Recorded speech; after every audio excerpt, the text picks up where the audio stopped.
सभी मेरे भावी शिक्षक का एक बार फिर से स्वागत है आपके अपने YouTube चैनल हक आपका। देखिए, हमारा जो टॉपिक चल रहा है वो है फॉर्म ऑफ बिजनेस ऑर्गेनाइजेशन। अब फॉर्म ऑफ बिजनेस ऑर्गेनाइजेशन में हम अपने दो तो जो इसमें ऑर्गेनाइजेशन थे उनको हम डिस्कस कर चुके हैं और दो फॉर्म और बची हुई हैं। लेकिन इन दो से क्या-क्या क्वेश्चंस आज तक पूछे गए हैं या पूछे जा सकते हैं, जो भी महत्वपूर्ण क्वेश्चन है वो मैंने आपके सामने यहाँ पर प्रस्तुत किए हैं और यहाँ पर देखना आप इनको देखने के बाद आपको लगेगा कि हाँ ये कितनी इंपॉर्टेंट है। ये क्वेश्चन आपको कहीं ना कहीं किसी ना किसी आयोग में भी जरूर मिल जाएंगे क्योंकि यही क्वेश्चन मोस्ट इंपॉर्टेंट है जो बार बार पूछे जा रहे हैं। तो आज की क्लास को शुरू करने से पहले आई रिक्वेस्ट यू, अगर आप फर्स्ट टाइम चैनल पर आए हैं तो चैनल को सब्सक्राइब करें क्योंकि देखिए सब्सक्राइब करने में देर is no loss for you, but this is very beneficial for our जो कम्युनिटी है हमारी उसके लिए बहुत ज़्यादा बेनिफिशियल है। तो उस कम्युनिटी के लिए, कॉमर्स कम्युनिटी के लिए चैनल को सब्सक्राइब ज़रूर करें। शुरू करते हैं आज की क्लास को। और देखिए फर्स्ट आज का जो क्वेश्चन पूछा गया है वो फर्स्ट क्वेश्चन आज का क्या है? The form of business organization for which no specific legal legislation has been enacted. देखिए ऐसा कौन सा व्यवसाय का संगठन का प्रारूप है, ऐसा कौन सा प्रारूप है जिसके लिए कोई विशिष्ट जिसके लिए कोई विशिष्ट कानून या जिसके लिए कोई विशिष्ट अधिनियम नहीं बनाया गया है? क्या वो साझेदारी है, कंपनी है, सहकारी समिति है या एकल व्यापार है? तो वो एकल व्यापार है, सोल प्रोप्रिएटरशिप। इसके लिए कोई स्पेशल विशिष्ट अधिनियम नहीं बनाया गया है। आप कुछ भी मान लाइए और उसको आप कहीं भी रखकर बेच सकते हैं, वो भी आपका सोल ट्रेडर में ही कहलाएगा। नेक्स्ट देखते हैं, liability of the sole proprietor is limited to the extend of. एकल स्वामी के की जो देयता होती है, जो लाइबिलिटी होती है वो सीमित होती है, कहाँ तक सीमित होती है? His capital invested in the business, जो बिजनेस में उसने कैपिटल लगाई है वहां तक। ये the value of his business assets, ये जो उसके बिजनेस की एसेट्स है उनकी वैल्यू तक सीमित होती है। या the value of his business assets and his all assets, या फिर उसकी जो टोटल एसेट्स हैं और प्लस बिजनेस की एसेट्स तक। तो या फिर इनमें से कोई नहीं, तो सही आंसर होगा सी। होता क्या है, देखिए जो बिजनेस की एसेट है और साथ में जो उसकी पर्सनल एसेट है वहां तक भी लाइबिलिटी होती है। मतलब अगर लॉस होता है और आप फर्म को बंद कर रहे हैं तो डेप्ट देने के लिए, अपनी उधारी देने के लिए एसेट बिजनेस की तो यूज होंगी होंगी, जो पर्सनल एसेट हैं सोल प्रोप्राइटर की, वो भी यहाँ पर यूज की जा सकती हैं। नेक्स्ट देखते हैं, संगठन का प्रारूप। तो इसका आंसर हमारा सही हो गया था, बिल्कुल। संगठन का प्राचीनतम प्रारूप कौन सा है? जो सबसे प्राचीनतम रूप है वो भी किसको कहा जाता है? वो इनमें से बताइए कौन सा ऐसा है संगठन जो सबसे प्राचीनतम रूप है? फंक्शनल ऑर्गेनाइजेशन, लाइन ऑर्गेनाइजेशन या लाइन एंड स्टाफ ऑर्गेनाइजेशन या आपका कमेटी ऑर्गेनाइजेशन? तो ये होता है लाइन ऑर्गेनाइजेशन। रेखीय संगठन को सबसे पुराना कहा जाता है। जिस संगठन में अधिकार सत्ता एक सीधी रेखा में प्रवाहित होते हैं उसको क्या कहते हैं? मिलिट्री ऑर्गेनाइजेशन कहते हैं, कमेटी ऑर्गेनाइजेशन कहते हैं, फंक्शन ऑर्गेनाइजेशन कहते हैं या लेटरल ऑर्गेनाइजेशन कहते हैं। तो ये होता है मिलिट्री ऑर्गेनाइजेशन, सैनिक संगठन। ठीक है, ये होता है सैनिक संगठन जिसमें क्या होता है कि जो अधिकार होते हैं, अधिकार सत्ता एक सीधी रेखा के रूप में प्रभावित प्रभावित होती है। तो आप याद रखना कि एक सीधी रेखा कब होगी? जब हम मिलिट्री को लगाएंगे। तो मिलिट्री को आपको याद रखना है। नेक्स्ट, व्यक्तियों का आपसी संबंध से बना संघ साझेदारी होता है।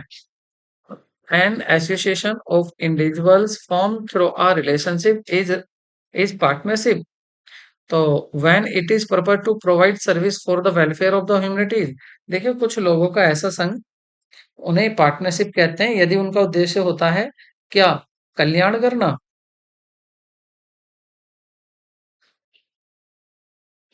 मानवता के कल्याण के लिए सेवाएं प्रदान करना। नहीं, सेवा प्रदान करने के लिए वो पार्टनरशिप नहीं करेंगे। जब इसका उद्देश्य किसी पुण्यार्थ कार्य के लिए हो, जब इसका चैरिटेबल वर्क के लिए उद्देश्य हो, इसका नहीं, चैरिटेबल के लिए भी नहीं। या फिर जब इसका उद्देश्य लाभ अर्जन के उद्देश्य से व्यापार करना है, या ये सभी? तो सभी नहीं होंगे, सी आंसर यहाँ करेक्ट होगा। ठीक है, पार्टनरशिप उसे ही कहेंगे जिसका ऑब्जेक्टिव प्रॉफिट कमाना होता है, प्रॉफिट अर्निंग होता है। अगर आप प्रॉफिट अर्निंग के लिए पार्टनरशिप नहीं कर रहे तो वो पार्टनरशिप नहीं कहलाएगी। नेक्स्ट देखते हैं। एक फर्म में साझेदारों की अधिकतम संख्या निर्धारित की गई है। तो जो पार्टनर्स की maximum maximum number of partners हो सकते हैं वो कितने हो सकते हैं? मैक्सिमम नंबर ऑफ पार्टनर्स हो सकते हैं 50। और अगर सेंट्रल गवर्नमेंट चाहे तो उसको 100 तक कर सकती है, लेकिन अभी कितने फिलहाल 50 हैं। आपसे आंसर आपको 50 के अकॉर्डिंग ही देना है। और साथ में मिनिमम कितने होते हैं? 2 होते हैं। लेकिन ये कहा किसने है? ये जो the companies act the companies Act 2013 है, उसमें ये कहा गया है। तो तो अब आप देख लीजिए कंपनी का एक्ट कौन सा है? कॉन्ट्रैक्ट एक्ट और पार्टनरशिप एक्ट या इनकम टैक्स या नन ऑफ दीज या इनमें से कोई नहीं। और देखिए ये जो कंपनीज का एक्ट है ये किस पर डिपेंड है? ये किस में कहा गया? कंपनीज एक्ट में कहा गया है, और यहाँ पर कंपनीज एक्ट दिया नहीं है, इसलिए आंसर क्या हो जाएगा? None of these. एक फर्म में साझेदारों की अधिकतम संख्या निर्धारित किसके द्वारा की गई है? कंपनीज एक्ट 2013 के। तो वो यहाँ पर दिया हुआ नहीं है, तो आंसर आपका डी हो जाएगा। नेक्स्ट देखते हैं। एक साझेदारी फर्म का निर्माण किया जा सकता है रजिस्ट्रेशन कराकर, अनुबंध कराकर, या परिस्थितियों के वंश सर्कमस्टेंसेस के अंडर में, या by the law of succession या उत्तराधिकार नियम के द्वारा। तो आंसर आपका बी होगा, कॉन्ट्रैक्ट। अनुबंध होने पर, एक कॉन्ट्रैक्ट होने पर पार्टनरशिप फॉर्म हो जाती है। अब वो आपका जो कॉन्ट्रैक्ट है वो लिखित भी हो सकता है और मौखिक भी। ठीक है, लेकिन हाँ कॉन्ट्रैक्ट होना जरूरी होता है। नेक्स्ट क्वेश्चन देखते हैं। एक साझेदारी समझौता, तो ये तो मैंने अभी बताया था। साझेदारी समझौता मतलब एग्रीमेंट, मतलब जो अभी आप हम कॉन्ट्रैक्ट की बात कर रहे थे वो कैसा हो सकता है? वो रिटर्न भी हो सकता है और ओरल भी हो सकता है। एक साझेदारी फर्म का कोष धन नहीं प्राप्त कर सकती। देखिए अगर आप पार्टनरशिप में फर्म है, आपकी पार्टनरशिप फर्म है, तो आप बैंक से लोन ले सकते हो, बिल्कुल ले सकते हो। आप गवर्नमेंट से लोन ले सकते हो, बिल्कुल ले सकते हो। आप ऋण पत्र जारी कर सकते हो, नहीं कर सकते। आप साझेदार से ऋण ले सकते हो, ले सकते हो। तो आप ऋण पत्र जारी नहीं कर सकते, डिबेंचर इशू नहीं कर सकते। ये कौन करता है? ये कंपनी इशू करती है। नेक्स्ट देखते हैं। निम्नलिखित में से कौन सा लक्षण साझेदारी संगठन में विद्यमान नहीं है? ऐसा कौन सी कैरेक्टरिस्टिक्स है जो आपकी पार्टनरशिप में नहीं होती है? परपेचुअल सक्सेशन नहीं होता है, अनलिमिटेड लाइबिलिटी नहीं होती है, क्रिएशन बाय एग्रीमेंट नहीं होता है, वॉलेंट्री रजिस्ट्रेशन। देखिए अच्छी तो रजिस्ट्रेशन तो वॉलेंट्री होता है, ये तो बात सही है। कराइए या मत कराइए। क्रिएशन बाय एग्रीमेंट, एग्रीमेंट कीजिए पार्टनरशिप हो जाती है। और अनलिमिटेड लाइबिलिटी नहीं होती पार्टनर्स की। अगर जनरली बात करें तो जो पार्टनरशिप होती है वो अनलिमिटेड लाइबिलिटी उसमें नहीं होती, परपेचुअल सक्सेशन होता है। ठीक है, लेकिन अनलिमिटेड लाइबिलिटी ये नहीं होती है। नेक्स्ट देखते हैं। तो इसका आंसर क्या हो जाएगा? यहाँ पर इसका आंसर हो जाएगा, तो इसका आंसर क्या हो जाएगा? देखिए आंसर की अगर बात करें तो यहाँ आपका इसका आंसर ए होगा। आंसर क्या होगा? ए, क्योंकि देखिए लाइबिलिटी तो अनलिमिटेड ही होती है पार्टनरशिप में, अनलिमिटेड होती है। परपेचुअल सक्सेशन नहीं होता। परपेचुअल सक्सेशन क्या है? कि अगर पार्टनर्स आते हैं जाते हैं, पार्टनर की डेथ हो जाती है, मृत्यु हो जाती है, फिर भी क्या है? पार्टनरशिप चलती रहती है, ऐसा नहीं होता। ठीक है, अगर दो पार्टनर है, दो में से एक की डेथ हो जाती है तो वो पार्टनरशिप तो खुद ही बंद हो जाएगी। परपेचुअल सक्सेशन किस में होता है? ये होता है कंपनी में। मेंबर आओ जाओ मरो कुछ और, लेकिन कंपनी चलती रहती है। नेक्स्ट देखते हैं।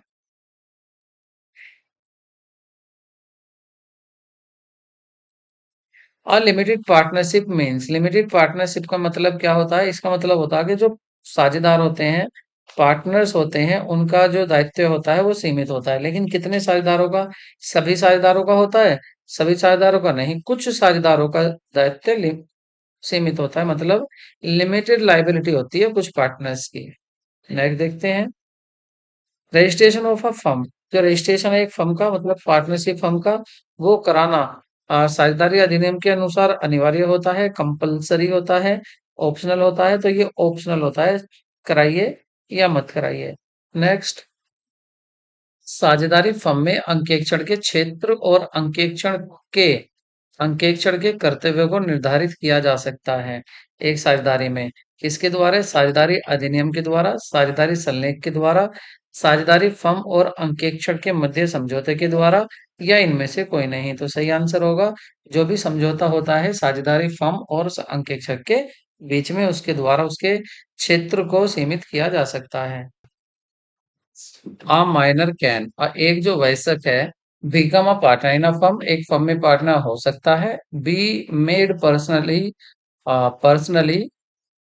Liable to the share of loss of the firm, firm की हानियों के बांटने के लिए व्यक्तिगत रूप से उत्तरदायी बनाया जा सकता है।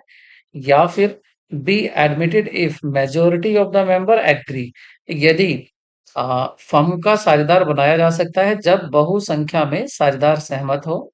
या फिर फर्म के लाभों में से हिस्सा लेने के लिए सभी साझेदारी की सहमति से साझेदार में प्रविष्टि पा सकता है। तो ऑप्शन होगा आपका डी। केवल वो किस में है कि वो केवल जो प्रॉफिट है, प्रॉफिट में हिस्सा पा सकता है, लॉस में नहीं। और जब जब वो आपका मेजर हो जाएगा, 18 प्लस हो जाएगा आपका, तो उसको ये डिक्लेयर करना पड़ेगा कि वो पार्टनरशिप में रहेगा या नहीं। अगर वो पार्टनरशिप में नहीं रहता है, तो भी 6 माह बाद भी उसको क्या है, पार्टनर्स मान लिया जाएगा, और तब से वो फिर लाइबल होगा, लॉस में भी वो हिस्सा लेगा। एक साझेदारी फर्म एक साझेदारी फर्म की आय में साझेदारों का भाग कर योग्य होता है, कर मुक्त होता है, आंशिक रूप से कर मुक्त होता है, या 20% कर मुक्त होता है। सही आंसर होगा आपका टैक्स फ्री होता है। अगर आपको पार्टनरशिप में प्रॉफिट मिल रहा है, तो वो प्रॉफिट क्या है, वो आपका हिस्सा क्या होगा, वो टैक्स फ्री होता है। नेक्स्ट है आपका, साझेदारी अस्तित्व में कब आ सकती है? By only by registration under the Indian Partnership Act, या फिर only written agreement among the partners, या बाय एक्सप्रेस और implied agreement among the partners, साझेदारी में स्पष्ट या गर्भित साझेदार समझौते के द्वारा, या फिर उत्तराधिकार द्वारा। तो सही आंसर होगा आपका ओनली बाय रिटन एग्रीमेंट, बिल्कुल ऐसा नहीं है। ठीक है, तो ये हो सकता है कि बाय एक्सप्रेसिंग और implied agreement among the partner, साझेदारी में स्पष्ट या गर्भित साझेदार द्वारा। कोई से भी मतलब आपने चाहे बताया हो, चाहे आपने लिखा हो, चाहे आपने ना लिखा हो, तो भी क्या है, उसमें आपकी पार्टनरशिप वैलिड होगी। ठीक है, तभी वो अस्तित्व में आ सकती है। तो आपका ऑप्शन सी सही होगा। नेक्स्ट देख लेते हैं। साझेदारी में रजिस्ट्रेशन न कराने पर एक साझेदार लाभ में हिस्सा नहीं ले सकता, ऐसा नहीं है। या अपनी पूंजी पर ब्याज नहीं ले सकता, ऐसा भी नहीं है। फर्म के संचालन में भाग नहीं ले सकता, ऐसा भी नहीं है। अन्य साझेदारों के विरुद्ध वाद प्रस्तुत नहीं कर सकता, ये बात सही है। अगर पार्टनरशिप फर्म का रजिस्ट्रेशन नहीं है, वो रजिस्टर्ड नहीं है, तो जो पार्टनर्स है, वो अन्य पार्टनर्स के विरुद्ध क्या नहीं करा सकता, जो है, वाद नहीं डाल सकता। ठीक है, केस नहीं डाल सकता। पार्टनर्स बाय स्टॉपल एज गत्यारोध द्वारा साझेदार होता है। पार्टनर्स विद लिमिटेड पावर, या फिर स्लीपिंग पार्टनर्स, या नॉमिनल पार्टनर, या partner under the special situation. तो एक स्पेशल सिचुएशन होती है, उसमें ये पार्टनर जो होता है, ये स्पेशल सिचुएशन क्या होती है, स्पेशल सिचुएशन ये होती है कि देखिए, ये पार्टनर्स कैपिटल इन्वेस्ट नहीं करता, ना तो ये कैपिटल इन्वेस्ट करता, और ना ही ये प्रॉफिट में से हिस्सा लेता है। फिर ये क्या हुआ, तो इसको हम कह सकते हैं कि ये एक विशेष परिस्थिति होती है, ये एक विशेष परिस्थिति होती है। अच्छा, यहाँ पर अगर बात करें नॉमिनल पार्टनर, तो देखिए, पार्टनर्स बाय स्टॉपल इज, तो ये कह रहे हैं नॉमिनल पार्ट। देखो, वैसे नॉमिनल पार्टनर जो है, नॉमिनल पार्टनर्स के दो पार्ट होते हैं। एक होता है नॉमिनल पार्टनर्स अंडर, मतलब एक होता है नॉमिनल बाय स्टॉपल, और एक होता है नॉमिनल बाय होल्डिंग आउट। एक होता है नॉमिनल बाय होल्डिंग आउट, और दूसरा होता है नॉमिनल बाय स्टॉपल। देखिए, स्टॉपल तो ये कि अपने वर्ड से ही, अपने वर्ड या अपने काम से ही बताता है कि हाँ, मैं पार्टनर्स हूँ। और यहाँ पर क्या होता है होल्डिंग में, कि जब दूसरे कहते हैं तो ये विरोध नहीं करता। तो ये एक स्पेशल सिचुएशन में ऐसा पार्टनर हो सकता है जो कैपिटल भी नहीं लगाता, प्रॉफिट भी नहीं लगाता। ऐसी एक सिचुएशन हो सकती है, ऐसा नहीं है कि ऐसा पार्टनर नहीं हो सकता, ऐसा पार्टनर भी हो सकता है। तो ये पार्टनर्स हो सकता है स्पेशल सिचुएशन में। अब ये नॉर्मेट, अगर मैं इसको नॉमिनल आंसर दे दूं, क्योंकि काफी कुछ बच्चे क्या करते हैं, तो इसको नॉमिनल आंसर देते हैं। लेकिन आप समझो, ये कह रहा है पार्टनर बाय स्टॉपल, ये उसके पार्ट नहीं पूछ रहा, ये तो आपने पार्ट बता दिया। वो पूछ रहा है कि किस सिचुएशन में कैसा हो सकता है, क्योंकि ऐसा हो सकता है कि स्पेशल सिचुएशन में। तो इसका आंसर डी होगा। और नेक्स्ट देखते हैं। साझेदारी फर्म के लेखा परीक्षक के द्वारा कर्तव्यों का निर्धारण होता है। एक साझेदारी फर्म के लेखा परीक्षक के कर्तव्यों का निर्धारण, जो उसके कर्तव्य हैं, ड्यूटीज हैं, किसकी? एक ऑडिटर की ड्यूटीज हैं, वो पार्टनरशिप फर्म में किसके द्वारा निर्धारित होती हैं? तो वो होती हैं आपके कॉन्ट्रैक्ट, जो भी होगा बिटवीन ऑडिटर और फर्म के बीच में जो भी कॉन्ट्रैक्ट होगा, उसी में उसका कर्तव्य बताए जाते हैं। और हाँ, क्षेत्र भी, कर्तव्य क्षेत्र भी उसी में बताया जाता है। वैध होने के लिए एक साझेदारी प्रसंविदा, a contract of partnership in the order to be valid. एक वैध होने के लिए एक साझेदारी में क्या होना चाहिए? उसके लिए आ, इम स्पष्ट, एक तो स्पष्ट होना चाहिए और गर्भित हो सकती है, मतलब एक्सप्रेस्ड हो सकती है, और आपकी इम्प्लिसिट इम्प्लाइड हो सकती है। ये जरूरी नहीं रिटर्न ही हो, ये नहीं है कि वो मस्ट बी रजिस्टर्ड हो या must be signed by the partners हो। वो contract partnership in order be valid कब हो सकते हो? वेल्ड जब आप पार्टनरशिप करते हैं, एग्रीमेंट चाहे आपका ओरल हुआ हो या आपका लिखित हुआ हो। एन अनरजिस्टर्ड फर्म, एक अनरजिस्टर्ड फर्म जो होती है वो क्या, उसके कुछ क्या है, वो कुछ प्रतिबंधों के साथ क्या कर सकती है? व्यापार कर सकती है। अवैधानिक होती है तथा व्यापार नहीं कर सकती, ऐसा नहीं है। अर्थदंड जमा करने के बाद भी नहीं, ऐसा भी नहीं है अर्थदंड लगेगा, लेकिन हाँ वो व्यापार कर सकती है, उसके पास कुछ उस पर प्रतिबंध लगाए जाते हैं। फिर निम्न में से कौन सी तृतीय पक्षकार पर अभियोग नहीं कर सकता? Which of the following cannot be sue third parties?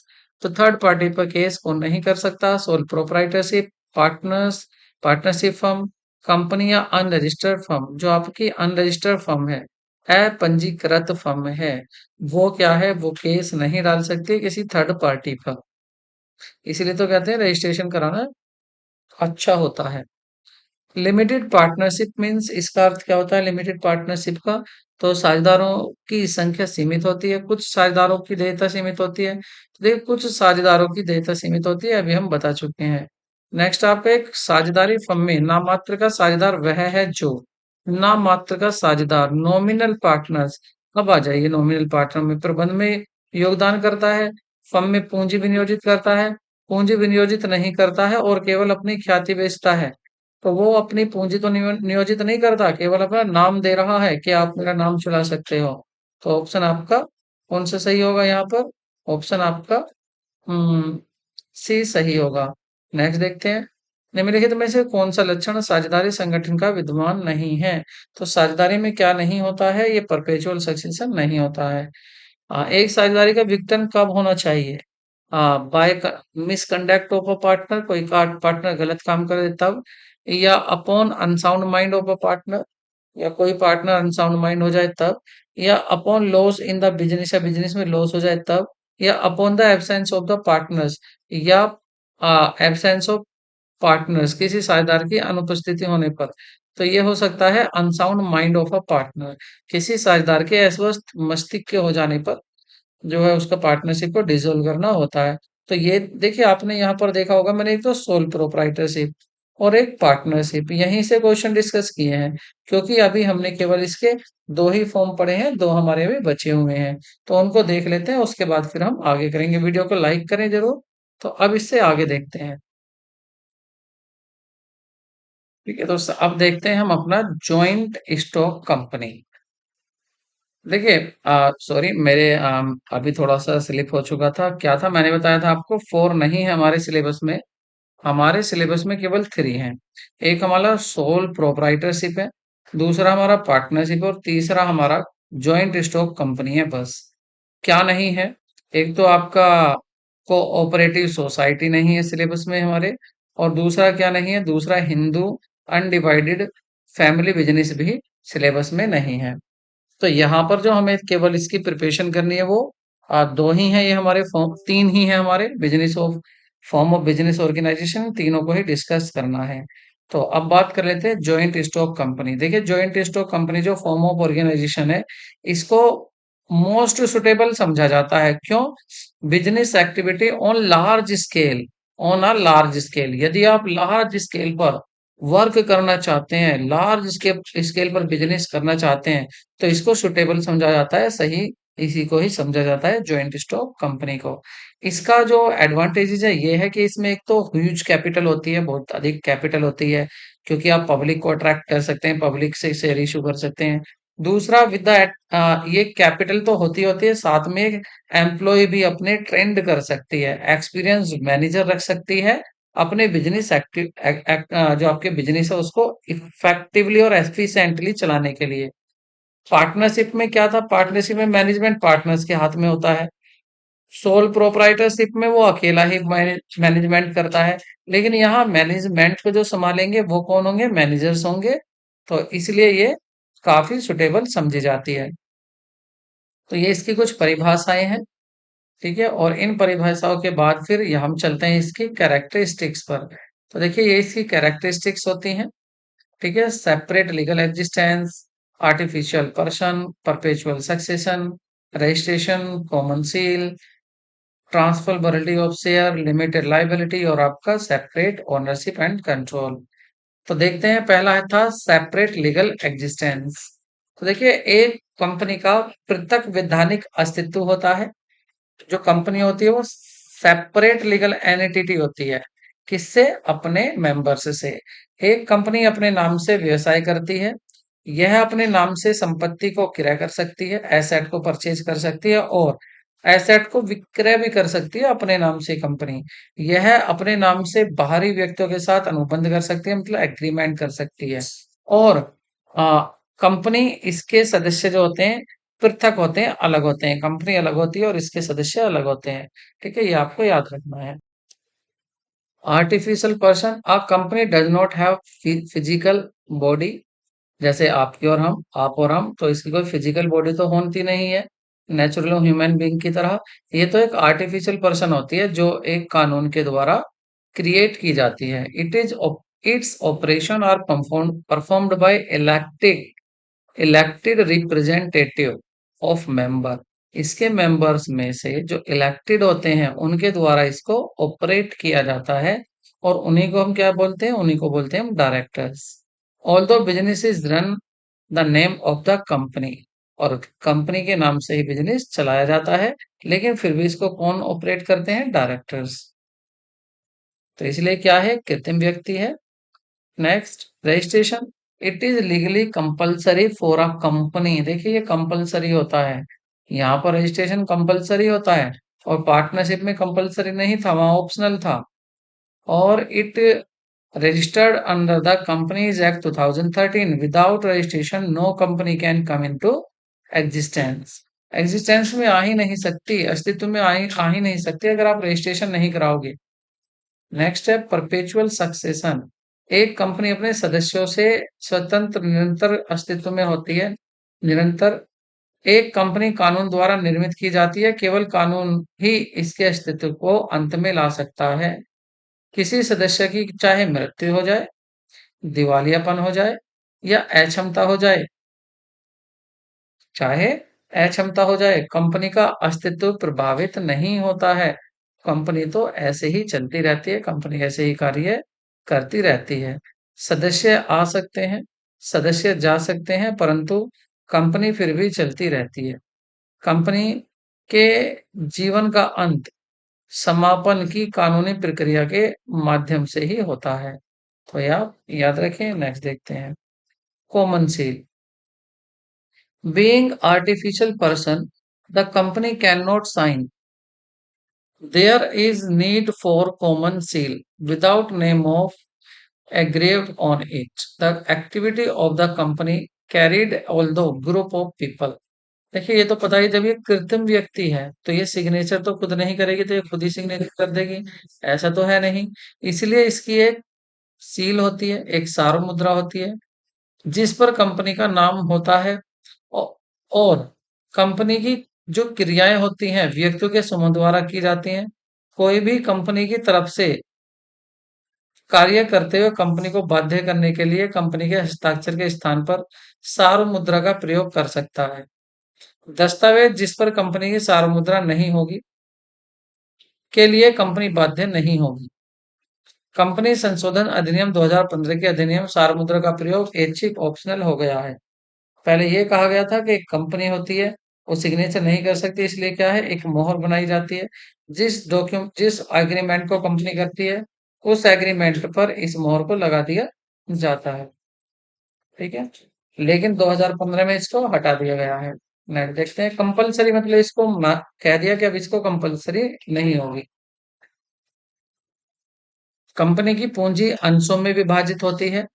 Company के अंश इसके सदस्यों के द्वारा मुक्त रूप से हस्तांतरित योग्य होते हैं। एक अंशधारी अपने अंशों के विक्रय द्वारा कंपनी से अपनी सदस्यता निकालने के लिए स्वतंत्र होता है। निजी संपत्ति कंपनियों के निजी सीमित कंपनियों के अंश आसानी से हस्तांतरित नहीं होते हैं। यह भी आपको याद रखना है। तो कंपनी कौन सी कर सकती है? प्राइवेट कंपनी जो है वो शेयर को ट्रांसफर नहीं कर सकती है। पार्टनरशिप में तो कंट्रोल और ओनरशिप दोनों ही पार्टनर्स करते थे, लेकिन यहाँ पर ऐसा नहीं है। यहाँ पर ये दोनों क्या है, अलग अलग होती हैं। कंपनी फॉर्म ऑफ बिजनेस, ये जो होती है फॉर्म ओन जो होती है, ये तो होते हैं आपके शेयर होल्डर्स। और शेयर होल्डर रिप्रेजेंटेटिव इलेक्ट करते हैं, जिसको डायरेक्टर्स कहते हैं। और डायरेक्टर मैनेज करते हैं, कंट्रोल करते हैं जितनी भी एक्टिविटी होती है। ठीक है। जितनी भी एक्टिविटी होती है उनको ये करते हैं। ठीक है। नेक्स्ट है आपका लिमिटेड लाइबिलिटी। देखिए कंपनी में क्या होता है, लिमिटेड मेंबर की जो लाइबिलिटी होती है जनरली वो लिमिटेड होती है। लिमिटेड कहाँ तक होती है? जितना उसका शेयर है। अगर किसी पर्सन ने 1,000 परचेज किए हैं शेयर 10 रुपए वाला, और उसकी लाइबिलिटी जो होगी ना वो 10,000 तक ही सीमित है बस। अगर कंपनी को पैसे की जरूरत है तो बस इसे ही यूज करती है, इससे ज्यादा यूज नहीं कर सकती। उससे ये नहीं कह सकती कि तेरे नाम घर है तो उस घर को बेचकर उसको ला दे। तो इसके बाद अगर बात करें इसकी मेरिट की, तो देखिए इसकी मेरिट्स हो सकती हैं। लिमिटेड लाइबिलिटी हो सकती है, एक मेरिट ये है, ये इसकी एक अच्छाई है। ट्रांसफर ऑफ इंटरेस्ट होता है, आप अपने शेयर दूसरे को ट्रांसफर कर सकते हो। परपेचुअल सक्सेशन हो सकता है, होता है कि कंपनी बंद नहीं होती है, पार्टनर्स मेंबर आता है या चला जाता है। ग्रोथ ऑफ एक्सपेंशन, इसमें बहुत ज्यादा कंपनी को कितने आगे भी बढ़ाया जा सकता है। मैनेजमेंट एफिशिएंट होता है, क्योंकि अलग से यहाँ पर मैनेजर को अपॉइंट किया जाता है। लार्ज स्केल पर आप इस बिजनेस को कर सकते हैं, इस ऑर्गेनाइजेशन को कर सकते हैं। तो ये सब क्या है, ये इसकी लाइबिलिटी मतलब इसकी मेरिट्स है। और जब मेरिट्स हैं तो कुछ डिसमेरिट डिमेरिट भी होंगी, जैसे इसकी जो फॉर्मेशन होती है बड़ी लंबी प्रोसेस हो जाती है। उस प्रोसेस को करने से तब जाकर एक कंपनी का निर्माण होता है। लैक ऑफ सीक्रेसी इसमें होती है, सीक्रेसी नहीं होती। देखिए जहां पर दो मेंबर होते थे, दो पार्टनर्स होते थे, वहां सीक्रेसी ज्यादा होती थी, और उनको जो उनकी रिपोर्ट होती थी पब्लिश करनी नहीं होती थी, लेकिन यहाँ पर पब्लिश करनी जरूरी होती है। इसलिए यहाँ पर कम जो सीक्रेसी होती है वो कम होती है। इन पर्सनल वर्क एनवायरमेंट, यहाँ पर इन पर्सनल एनवायरमेंट होता है। ठीक है। अवैयक्तिक कार्य होता है, यहाँ ये नहीं है कि आपको ही सारे कार्य करने हैं, सबके अलग अलग कार्य होते हैं। नमरस रेगुलेशन होता है, इसमें अनेक नियम और अधिनियम बहुत ज्यादा नियम होते हैं, जिन नियमों से ये चलाई जाती है। डिले इन डिसीजन, जब यहाँ पर डिसीजन में भी डिले होती है अगर हम कंपेयर करें सोल प्रोप्राइटरशिप की। ओलिजिक मैनेजमेंट होता है, इसमें कुलीन तंत्र होता है यहाँ पर। और कन्फ्लिक्ट हो जाता है इंटरेस्ट, कभी कभी ऐसा भी हो जाता है कि हितों में टकराव हो जाता है। तो ये इसकी डीमेरिट्स हैं, आप इसकी डीमेरिट्स भी देख सकते हैं। ठीक है। तो ये डीमेरिट्स हो गई है कंपनी की। उसके बाद बात करें अगर टाइप ऑफ कंपनी, तो कंपनी कितनी तरह की होती है? कंपनी प्राइवेट कंपनी हो सकती है, पब्लिक कंपनी हो सकती है, वन पर्सन कंपनी हो सकती है। अगर बात करें यहाँ पर प्राइवेट कंपनी की, तो private company as per the section 2 sub section 28 of the Indian Companies Act 2013, private company का मतलब होता है जिस private company means a company which by its article, इसके आर्टिकल में होता है कि शेयर को ट्रांसफर नहीं कर सकते, कम से कम दो और अधिक से अधिक 200 मेंबर होते हैं। ठीक है। और साथ में ये कह दिया कि इसमें जब आप इसके मेंबर देखो तो एक्सक्लूडिंग करना किसको, जो प्रेजेंट और पास्ट एम्प्लॉई हैं, एम्प्लॉय को इसमें इंक्लूड नहीं करना है। मेंबर्स जो इसके शेयर होल्डर्स हैं। Prohibited in invitation to the public to subscribe any security of the company and it compulsory for the private company to use word private limited after its name। जो private company है उसको अपने नाम के पीछे private limited लगाना जरूरी होता है और इसका जो सिक्योरिटी को ये अपनी जनरल पब्लिक को इशू करने के लिए नहीं इनवाइट कर सकती। वहीं अगर पब्लिक कंपनी की बात करें तो पब्लिक कंपनी में कम से कम आपके 7 मेंबर होते हैं और अधिक से अधिक कोई लिमिट नहीं होती है। इस पर रिस्ट्रिक्शन भी नहीं होता है। शेयर को ट्रांसफर करने पर सिक्योरिटी को ट्रांसफर किया जा सकता है। जबकि ये पब्लिक कंपनी में दूसरा it generally public public to subscribe it security invite कर सकते हैं किसको? पब्लिक को भी इनवाइट किया जा सकता है। क्या करने के लिए? सिक्योरिटी को लेने के लिए। ठीक है। उसके बाद आगे बात करें तो कंपनी और कैसी हो सकती है? देखिए कंपनी की अगर बात करें तो कंपनी लिमिटेड बाय गारंटी भी हो सकती है। लिमिटेड बाय गारंटी भी कंपनी हो सकती है। इसका मतलब क्या है? ऐसी कंपनी से है जिसके सदस्यों का दायित्व ज्ञापन द्वारा उस पर जो उन्होंने राशि बताई है उस तक ही सीमित होता है। जिसके सदस्य कंपनी के समापन की स्थिति में कंपनी की परिसंपत्तियों में योगदान करने के लिए केवल जितना वचन था वचनबद्ध हो सकते हैं। कंपनी लिमिटेड बाय शेयर हो सकती है कि जितना किसी मेंबर ने शेयर लिया है उतने के लिए वो उसकी लायबिलिटी भी उतने के लिए ही हो सकती है। एक वन पर्सन कंपनी होती है। ठीक है। और वन पर्सन कंपनी में क्या होता है? वन पर्सन कंपनी में एक ही पर्सन होता है। कंपनी का एक ही ओनर होता है। ठीक है। इसका मेंबर एक ही होता है। दूसरा OPC means company with only one person its member section 3(1) companies Act 2013 section 3 sub section 1। Characteristics की अगर यहाँ पर बात करें तो देखिए इसमें करेक्ट ओनली नेचुरल पर्सन होता है। Who is the Indian citizen? Indian citizen होना चाहिए जो वन पर्सन कंपनी को चलाता है और रेजिडेंस भी इंडिया में होना चाहिए। One person company shall be eligible to incorporate one person company shall be nominate for a sole member for one person company। एक व्यक्ति कंपनी के एकमात्र सदस्य के लिए नामित हो सकता है। देखिए एक पर्सन एक कंपनी के लिए ही क्या हो सकता है? नामित हो सकता है। ऐसा नहीं है कि एक पर्सन क्या ही कंपनी को चला रहा है और उसको कहेंगे आप कि ये वन पर्सन कंपनी है, नहीं। नेक्स्ट है आपका कोई भी व्यक्ति एक से अधिक एकल व्यक्ति कंपनी बनाने के या एक से अधिक एकल व्यक्ति कंपनी का नामित बनने के लिए पात्र नहीं होता है। कहने का मीन्स वही है कि एक पर्सन एक ही वन पर्सन कंपनी को चला सकता है।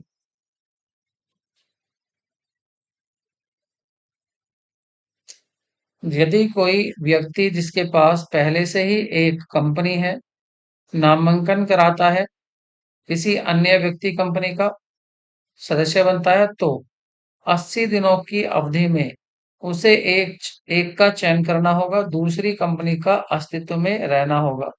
ठीक है। अगर दो कंपनियां हैं तो दो में से 80 दिन के अंदर अंदर उसको एक ही कंपनी का चयन करना होगा। कोई भी नाबालिग एकल व्यक्ति कंपनी का सदस्य नामित नहीं हो सकता है। ऐसी कंपनी कंपनी अधिनियम की धारा 8 के अंतर्गत एनपीओ के रूप में निगमित नहीं की जा सकती। इसको आप नोट गैर लाभकारी संगठन के रूप में कंपनी नहीं बना सकते हैं। ऐसी कंपनी किसी अन्य विभाग में वित्तीय निवेश भी नहीं कर सकती है। ये सब ओपीसी के बारे में है, उसकी विशेषताएं। ऐसी कोई भी कंपनी किसी अन्य प्रकार की कंपनी में तब तक परिवर्तित नहीं होती जब तक कि एक व्यक्ति कंपनी के रूप में निगमन की तारीख से 2 वर्ष की अवधि समाप्त न हो जाए।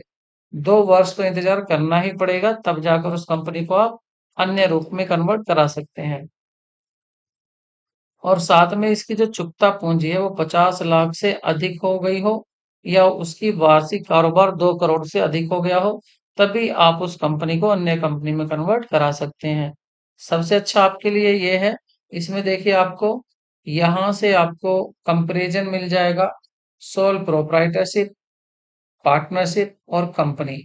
ये तीनों ही हमने यहाँ पर डिस्कस किए हैं। फॉर्मेशन इसका इजी फॉर्मेशन होता है, रजिस्ट्रेशन इजी होता है।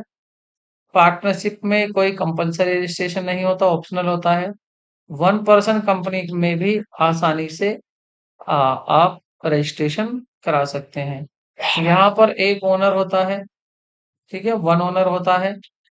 मेंबर की बात करें, यहाँ पर कम से कम 2 मेंबर होते हैं, अधिक से अधिक आपके 50 हो सकते हैं। अधिक से अधिक आप 50 कर लें इसको, 50 होते हैं, ठीक है, अधिक से अधिक 50 होते हैं। मैं इसको सही कर देता हूँ। तो अधिक से अधिक कितने हो सकते हैं आपके? 50 हो सकते हैं, ठीक है, अधिक से अधिक 50 हो सकते हैं। और प्राइवेट कंपनी में अगर मेंबर की बात करें तो यहाँ पर प्राइवेट कंपनी में आपके जो मेंबर होते हैं प्राइवेट कंपनी में वो मिनिमम तो 2 होते हैं, और मैक्सिमम मैक्सिमम जो होते हैं वो आपके 200 होते हैं, ठीक है। वहीं अगर पब्लिक कंपनी की बात करें तो पब्लिक कंपनी में क्या होता है? पब्लिक कंपनी में कम से कम 7, पब्लिक कंपनी में क्या होते हैं? कम से कम 7, और आपकी जो 9, मैक्सिमम लिमिट नहीं होती है, कितने भी मेंबर अधिक से अधिक हो सकते हैं। लाइबिलिटी की बात करें तो लाइबिलिटी यहाँ पर अनलिमिटेड होती है, किसमें? सोल प्रोप्राइटरशिप में। और यहाँ पर अनलिमिटेड होती है पार्टनर्स की, लेकिन पार्टनरशिप में क्या होती है? लिमिटेड लाइबिलिटी होती है। मैनेजमेंट की बात करें, owner takes all manageable decisions, जो ओनर होता है वही सारे डिसीजन लेता है। यहाँ पर क्या होता है? पार्टनरशिप में ये जो पार्टनर्स होते होते हैं वो कंट्रोल करते हैं, मैनेज करते हैं बिजनेस को। और कंपनी में जो प्रोफेशनल मैनेजर होते हैं उनको हायर किया जाता है, उनको अपॉइंट किया जाता है, ठीक है, वो इसको उसके डिसीजन लेते हैं।